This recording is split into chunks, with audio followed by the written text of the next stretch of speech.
नमस्ते सर्वांना. तर पहा सीटेट संदर्भामध्ये पहा एक महत्त्वाची अपडेट आहे. तर पहा तुम्ही जर पहा सीटेटचा फॉर्म हा अर्धवट भरलेला असेल किंवा तुम्ही पहा पेमेंट केलं नाही आणि त्याच्यामुळे तुम्हाला सीटेटचा फॉर्म कंप्लीट करता आला नाही. त्याच्यामुळे पहा डेट सुद्धा वाढवण्यात आलेली नव्हती. असे पहा बरेच जण आहेत की त्यांनी फक्त रजिस्ट्रेशन केलं. परंतु आता पहा सीटेटने त्याबद्दल पहा एक डिसिजन घेतला, निर्णय घेतलाय की जर तुम्ही सुरुवातीला रजिस्ट्रेशन केलं असेल, तुमचा फॉर्म इनकम्प्लीट असेल तर तो तुम्हाला फॉर्म कंप्लीट करता येईल. म्हणजेच तुम्हाला तो फॉर्म भरून आता 8 तारखेला जी परीक्षा होईल, 8 फेब्रुवारीला जी परीक्षा होईल त्यामध्ये तुम्हाला सहभागी होता येणार आहे. फक्त नवीन रजिस्ट्रेशन किंवा नवीन नोंदणी करता येणार नाही. तर हे लक्षात ठेवा.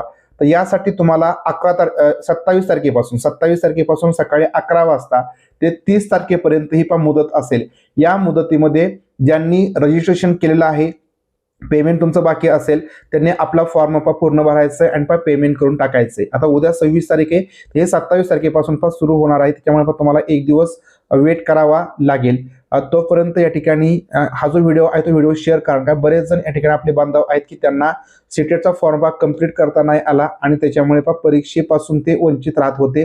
तर त्यांच्यासाठी ही एक संधी असणार आहे. तर बघा, अशाच प्रकारच्या अपडेट मिळवण्यासाठी तसेच सीटेट संदर्भामध्ये, टीईटी संदर्भामध्ये आणि शिक्षक भरती पवित्र पोर्टल संदर्भात संपूर्णपणे अधिकृत माहितीसाठी हा चॅनल जर तुम्ही सबस्क्राईब केला नसेल तर चॅनल सबस्क्राईब करा.